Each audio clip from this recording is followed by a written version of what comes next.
انقلاب کی نظر ہونے والے کرنل قاضی اسحاق جو ہے، ان کے آخری الفاظ کیا تھے؟ جیسے ہی اب رپورٹس ہمارے سامنے آ رہی ہیں ہمیں معلوم پڑ رہا ہے کہ کس کرب سے وہ گزر رہے ہوں. اس کے بارے میں بات کریں گے، آپ کو بتائیں گے کہ ان کے آخری الفاظ کیا تھے.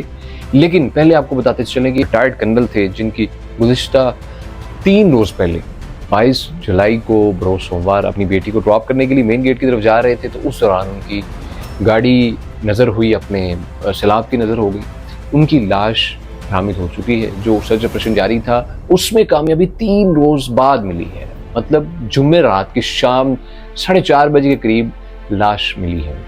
لاش کوسوں دور، بہت دور جا کر ملی ہے، جو کہ DHA فیز 7 اور بحریہ کا لنک کرتا ہے، جو فلائی اوور اس کے نیچے سے ان کی لاش ملی. ان کی بیٹی ابھی تک نہیں مل سکی، ابھی تک گاڑی نہیں مل سکی.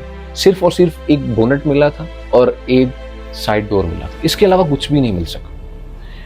زمین کھا گئی ہے، آسمان نگل گیا ہے، کہاں گیا؟ ابھی تک یہ سوالیہ نشان ہے کہ کہاں پر ہے وہ گاڑی کو چھوٹی سی چونٹی تو تھی نہیں، گاڑی کہاں ہے؟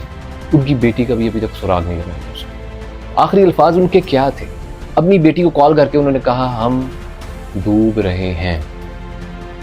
یہ وہ آخری الفاظ تھے جن کے بعد کانٹیکٹ ختم ہو گیا، اور ہمیشہ کے لیے وہ کانٹیکٹ ختم. اس کے بعد کوئی حرکت نہیں. اس کے بعد پانی کی موجیں اور باپ بیٹی گاڑی کے اندر. اتنی دردناک موت ہے. اللہ سے پناہ مانگنی چاہیے، اللہ سے پناہ مانگنی چاہیے اچانک موت سے. اللہ تعالیٰ ہم سب کو اپنی حفاظت میں رکھے. جو ان کے آخری الفاظ ہے، کس طریقے سے باپ بیٹی نے وہ ہم سوچ نہیں سکتے.